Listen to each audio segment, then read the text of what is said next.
بسم اللہ الرحمن الرحیم۔ آج دسمبر کی 31 تاریخ ہے اور آج کی رات کو دنیا والے نیو ایئر نائٹ کے نام سے جانتے ہیں۔ سب سے پہلے مسلمان ہونے کی حیثیت سے ہمیں یہ بات سمجھنی چاہیے کہ نئے سال کی آمد یہ کوئی خوشی منانے اور سیلیبریٹ کرنے کی چیز نہیں ہے، بلکہ ہم کو اللہ تعالیٰ نے ایک متعینہ اور مختصر وقت دے کر دنیا میں بھیجا ہے۔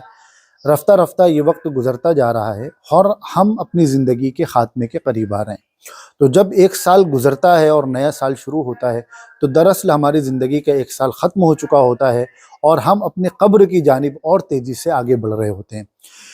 اس حوالے سے ایک عام معمولی عقل رکھنے والا آدمی بھی آسانی سے اس بات کو سمجھ سکتا ہے کہ نئے سال کی آمد یہ جشن منانے کی چیز نہیں ہے، بلکہ یہ اس بات کی فکر کرنے کی چیز ہے کہ ہمارا جو وقت گزر چکا ہے وہ کیسا گزرا۔ اگر اچھا گزرا تو اس پر اللہ کا شکر ادا کریں اور آنے والے وقت کو مزید بہتر اور عمدہ بنانے کی کوشش کریں،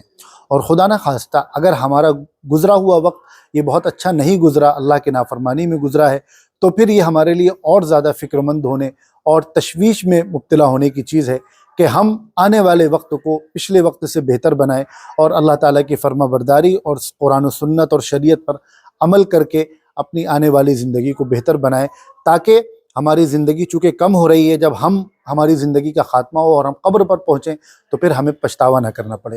اور پھر ظاہر سی بات ہے، ہم مسلمان ہیں، ہمیں دنیا میں یوں ہی نہیں بھیجا گیا ہے، بلکہ ہمیں دنیا میں بطور مسافر بھیجا گیا ہے، خود کو کسی لائق بنانے، اللہ کے حکموں کے مطابق زندگی گزارنے کے لیے بھیجا گیا ہے۔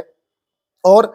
کنتم خیر امہ کہہ کر اخرجت للناس اور تأمرون بالمعروف وتنہون عن المنکر کہہ کر ایک بہت بڑی ذمہ داری ہمارے بازوؤں پر، ہمارے کندھوں پر ڈالی گئی ہے کہ ہم خود کو بھی جنتی بنائیں، اپنے گھر والوں کو بھی جنتی بنائیں اور دنیا کے لوگوں تک حق بات پہنچائیں، اچھی بات پہنچائیں، ان کی آخرت کو بہتر بنانے کی فکر کریں۔ اگر ایک مسلمان ہی ان لہو و لعب میں اور خرافات میں پڑ جائے گا تو پھر وہ اپنی آخرت تو خراب کرے گا ہی کرے گا، اور اپنی ذمہ داریوں سے منہ موڑ کر وہ دوسروں کے لیے بھی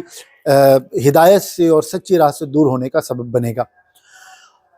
اس وقت کے جو مسلمانوں کے عالمی اور ملکی حالات ہیں، خاص طور پر ہمارے ملک ہندوستان میں جس طرح مسلمان پریشان ہیں،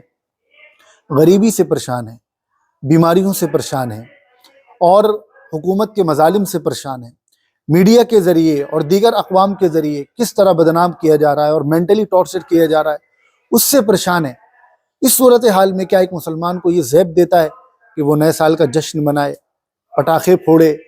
سیلیبریٹ کرے، گاڑیوں میں نکل کر شہر میں جلوس کی شکل میں نکلے؟ ایک مسلمان کو یہ بالکل زیب نہیں دیتا۔ ایک طرف فلسطین میں ہمارے مسلمان بھائی زندگی موت کی جنگ لڑ رہے ہیں، روزانہ ہزاروں سینکڑوں لوگ شہید ہو رہے ہیں، تیز ٹھنڈ میں سردی کی وجہ سے ان کے پاس مناسب کپڑے نہ ہونے اور اوڑھنے کا سامان نہ ہونے کی وجہ سے بڑی تعداد میں بچے جان کی بازی ہار رہے ہیں، اور ہم کلمہ گو، ہم مسلمان، ہم اس طرح ان خرافات میں اپنا وقت ضائع کریں؟ رسول اللہ صلی اللہ علیہ وسلم نے کیا فرمایا کہ تمام مسلمان ایک جسم کی مانند ہیں۔ اگر آنکھ کو کوئی تکلیف ہوتی ہے تو جسم کے دیگر اعضاء کو تکلیف ہوتی ہے، اگر ہاتھ کو کوئی تکلیف ہوتی ہے تو جسم کے دیگر اعضاء بے چین ہوتے ہیں۔ ہمارے مسلمان بھائی دنیا بھر میں ستائے جا رہے ہیں، پریشان کیے جا رہے ہیں، ان کی عزتوں پر حملہ کیا جا رہا ہے، اور ہم جشن منائیں؟ ایک مسلمان کو بالکل زیب نہیں دیتا۔ ہمارے پاس دو ہی آپشن ہے، یا تو ہم قرآن کی بات کرنا بند کر دیں، یا تو ہم نبی کا نام لینا بند کر دیں، یا تو ہم اپنا رشتہ دین اسلام سے بالکل کاٹ لیں، ختم کر دیں، یا پھر اگر ہمیں مسلمان اپنے آپ کو کہلانا ہے تو پھر رسمی نہیں بلکہ مسلمان بن کر دکھائیں اور ان جیسے خرافات سے اپنے آپ کو بچائیں۔ اللہ تعالی ہم سب کو پچھلی زندگی کا جائزہ لے کر آنے والی زندگی کو بہتر بنانے کی توفیق عطا فرمائے۔ یہ پیغام اگر آپ کو اچھا لگے تو اسے اپنے دوستوں کے ساتھ، اپنے واٹس ایپ گروپس میں، اپنی فیملی کے ساتھ خوب شیئر کریں۔ السلام علیکم ورحمۃ اللہ وبرکاتہ۔